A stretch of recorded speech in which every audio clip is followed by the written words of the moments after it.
अस्सलाम वालेकुम फ्रेंड्स, कैसे हैं आप सब दोस्त। उम्मीद करता हूं आप सब दोस्त खैरियत से होंगे और आपके बर्ड्स भी बिल्कुल ठीक ठाक होंगे। तो फ्रेंड, आज की वीडियो न्यू फैंसर के लिए है, न्यू शौकीन जो इस हॉबी में आना चाहते हैं और इस हॉबी से कुछ कमाना चाहते हैं।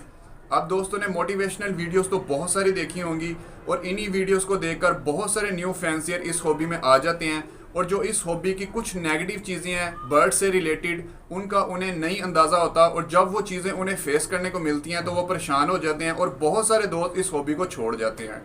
तो आज की वीडियो में हम एक एक चीज़ को डिस्कस करेंगे।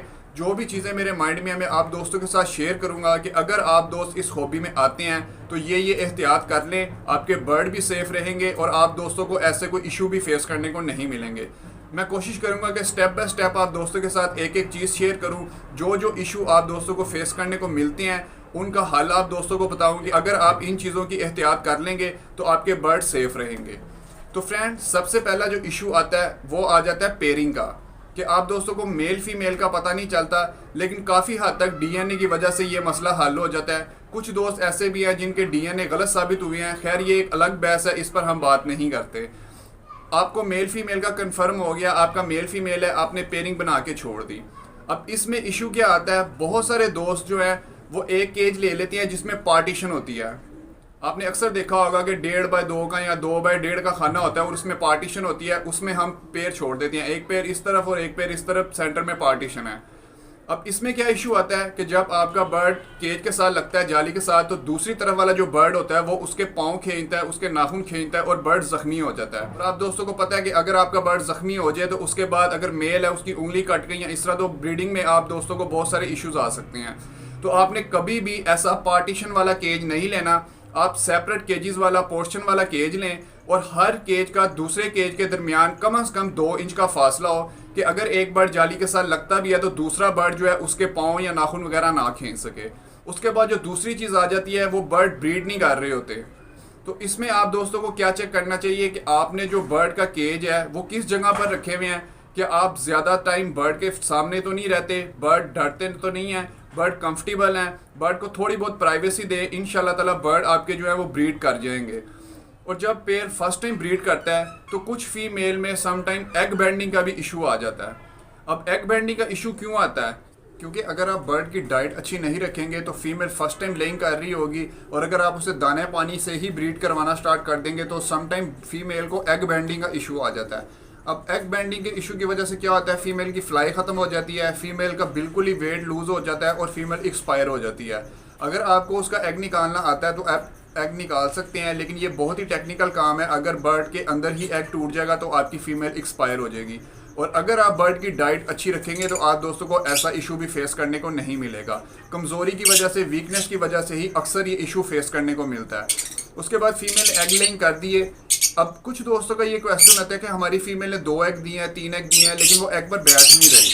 कुछ फीमेल ऐसी होती हैं जो फर्स्ट एग लेइंग करते ही एग को इंक्यूबेट करना स्टार्ट कर देती हैं और कुछ फीमेल ऐसी होती हैं जो पूरी लेइंग कंप्लीट करने के बाद एग को इंक्यूबेट करना स्टार्ट करती हैं। तो आपने थोड़ा सा बर्ड को टाइम देना है, आपने फीमेल को देखना है कि उसने अपनी लेइंग पूरी कर दी है। उसके बाद अगर वो एग को इंक्यूबेट नहीं कर रही तो आप उसके एग फोस्टर कर सकते हैं और अगर उसने एग को इंक्यूबेट करना स्टार्ट कर दिया है तो फिर आप उसको बैठा रहने दें। अब जब फीमेल एग को इंक्यूबेट करना स्टार्ट कर देगी उसके हफ्ता 10 दिन बाद आपने एग की कैंडलिंग करनी है। अब जब आप कैंडलिंग करते हैं तो आपने एक चीज़ का ख्याल रखना है कि उस टाइम सारे एग जो है वो फर्टाइल नहीं होंगे। कुछ दोस्त ये भी कंफ्यूजन का शिकार हो जाते हैं कि यार हमने कैंडलिंग किया है, 3 एग फर्टाइल हैं, 2 एग जो है वो फर्टाइल नहीं है, तो क्या वो ख़राब हैं। कभी भी इस तरह आपको अंदाज़ा नहीं हो सकता। आपने जब भी कैंडलिंग करनी है, हफ्ता 10 दिन बाद आप कैंडलिंग कर रहे हैं, तो अगर फीमेल ने 5 एग दिए हैं तो उस टाइम तक 2 या 3 एग जो है वो फर्टाइल होंगे। 1-2 जो एग हैं वो फर्टाइल नहीं होंगे, क्योंकि जिस स्टेप बाय स्टेप उसने जिस तरह गैप लेकर एग लेइंग किए हुए उसी तरह ही एग फर्टाइल होना स्टार्ट होंगे। तो उस टाइम आपको 2-3 एग फर्टाइल लगेंगे, उसके बाद 2-3 एग जो हैं वो कुछ ही दिनों बाद वो भी फर्टाइल हो जाएंगे। तो आपने ये नहीं सोचना कि वो आपके एग जो हैं वो ख़राब हैं। तो ये चीज़ भी क्लियर हो गई। उसके बाद जो सेकंड चीज़ आ जाती है कि अगर फीमेल के 5 एग फर्टाइल हैं और उसने 5 के 5 हैच किए हैं तो क्या वो सबको फीड करवाएगी। कुछ फीमेल ऐसी होती हैं जो सबको फीड करवाती हैं और सारे के सारे बच्चे ही पाल लेती हैं, लेकिन बेहतर चीज़ ये है कि आप जो छोटे बच्चे होते हैं उन्हें आप किसी दूसरे पेड़ के नीचे फोस्टर कर दें, क्योंकि रिसेंटली मेरे एक सब्सक्राइबर हैं और फ्रेंड भी हैं जिनके पास स्प्लिट पेल फेलो का पेड़ लगा हुआ है और उसमें से उनके पास 5 बच्चे आए हैं और फीमेल ने सिर्फ 3 बच्चों को फीड करवाई है, 2 छोटे बच्चों को फीड नहीं करवाई और वो दोनों बच्चे एक्सपायर हो गए हैं। अब इसका क्या हल है कि आपके पास फोस्टर पेयर होने चाहिए। जब कोई फीमेल ऐसा इशू आ रहा है आपको किसी बर्ड का कि अगर वो फीड नहीं करवा रहा बच्चों को, तो आप उन्हें फोस्टर कर सकें। अब फोस्टरिंग करते हुए भी आपने एक चीज़ का ख्याल रखना है कि जो बच्चा आप फोस्टर कर रहे हैं वो उसी सेम एज के बच्चों के साथ फोस्टर करना है। ऐसा नहीं करना कि आपने छोटे बड़े मिक्स कर दिए और वो जो छोटे बच्चे होंगे वो एक्सपायर हो जाएंगे। इस चीज़ का भी आप दोस्तों ने ख्याल रखना है। उसके बाद जो नेक्स्ट स्टेप आता है कि अगर वो बच्चों को फीड करवा रहे हैं और बच्चों के फैदर वगैरह निकलना स्टार्ट हो गए हैं तो प्लकिंग का इशू आ जाता है समटाइम। अब प्लकिंग के इशू में क्या होता है कि बर्ड अपने ही बच्चों के फैदर नोचना शुरू कर देते हैं, उनके पर तोड़ना शुरू कर देते हैं। उसकी जो फैदर वगैरह है वो रिकवर तो कर जाती हैं, लेकिन कुछ बच्चे इस तरह एक्सपायर भी हो जाते हैं। जो छोटे बच्चे होते हैं वो एक्सपायर हो जाते हैं। तो प्लकिंग के इशू को आप किस तरह से कंट्रोल कर सकते हैं, इस पर एक डिटेल वीडियो है मेरे चैनल पर, आप विजिट करके वो वीडियो देख सकते हैं। और समटाइम ये भी इशू आता है कि फीमेल दोबारा हीट पर आ जाती है, दोबारा लेइंग करना स्टार्ट कर देती है और वो खुद ही अपने बच्चों को मार देती है। इस चीज़ का भी आपने ख्याल रखना है कि अगर फीमेल एग्रेसिव है, बच्चों को फीड नहीं करवा रही, दोबारा लेइंग की तरफ जा रही है, तो फिर भी आपने बच्चों को अगर हैंड फीड करवा सकते हैं तो हैंड फीड करवा लें। अगर आप उन्हें फोस्टर करना चाहते हैं तो आप उन्हें फोस्टर भी कर दें। और जब आप पेयरिंग कर रहे होते हैं तो एक चीज़ का आपने और भी ख्याल रखना है कि समटाइम फीमेल इतनी अग्रेसिव हो जाती है, इतनी हीट पर आ जाती है कि वो मेल को एक्सपायर कर देती है।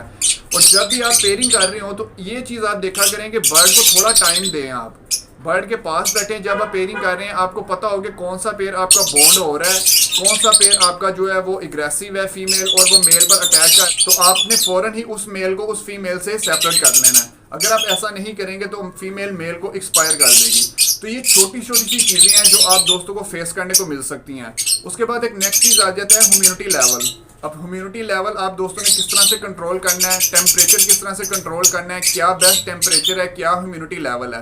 लेकिन जो ब्रीडिंग के लिए बेस्ट टेम्परेचर है वो तकरीबन 25 से 30 के दरमियान अगर आपका टेम्परेचर रहता है तो ये बहुत ही सूटेबल है। और जो ह्यूमिडिटी लेवल है वो आपका 40 से 60 के दरमियान अगर रहता है तो सूटेबल है। अगर आपका ह्यूमिडिटी लेवल इससे नीचे जा रहा है तो आप ह्यूमिडिटी फायर यूज़ कर सकते हैं। और अगर आप टेम्परेचर कंट्रोल करना चाहते हैं तो आप कोई बल्ब या इस तरह का आप वेंटिलेशन के लिए कोई खिड़की वगैरह रख लें। इस तरह आपने टेम्परेचर को आप अपने हिसाब से मैनेज कर सकते हैं एग्जॉस्ट वगैरह चला के। तो फ्रेंड ये छोटी छोटी सी मिस्टेक्स हैं या ऐसे कुछ मसले मसाइल हैं, कुछ इशू हैं जो आप दोस्तों को फेस करने को मिल सकते हैं। उसके अलावा डेड इन शेल का भी इशू आ जाता है, वो ह्यूमिडिटी लेवल की वजह से आ जाता है। या आपने एक चीज़ का और भी ख्याल रखना है कि अगर आपके बर्ड एक क्लच ब्रीड कर लेते हैं, बच्चे सेपरेट हो जाते हैं, दूसरी लेइंग करना स्टार्ट करने लगे, तो आपने जो बॉक्स है उसकी अच्छे तरीके से सफाई करनी है, नेस्टिंग चेंज करनी है और उसी तरह बॉक्स आपने फीमेल को प्रोवाइड करना है जिस तरह आपने फर्स्ट क्लच के लिए दिया है। अगर आप इस तरह नहीं करेंगे और वो गंदी नेस्टिंग पर ही फीमेल दोबारा एग लेइंग कर देगी तो डेड इन शेल होने के चांसेस होंगे। और दिया जाहिर है एक लाइफ स्टॉक है, जानदार चीज़ें हैं, ज़िंदगी मौत की कोई गारंटी नहीं होती। तो ये छोटी छोटी सी मिस्टेक जो हम कर रहे होते हैं, कम से कम हम इस पर तो काबू पा के बर्ड को बचा सकते हैं। तो ये चीज़ें आप दोस्तों को अपने माइंड में रखनी चाहिए। उम्मीद करता हूँ कि वीडियो आप दोस्तों को पसंद आई होगी। वीडियो को लाइक करें, चैनल को सब्सक्राइब करें। मिलते हैं नेक्स्ट वीडियो में नेक्स्ट टॉपिक पर। अपना और अपने बर्ड्स का बहुत सारा ख्याल रखिएगा। अल्लाह हाफिज़।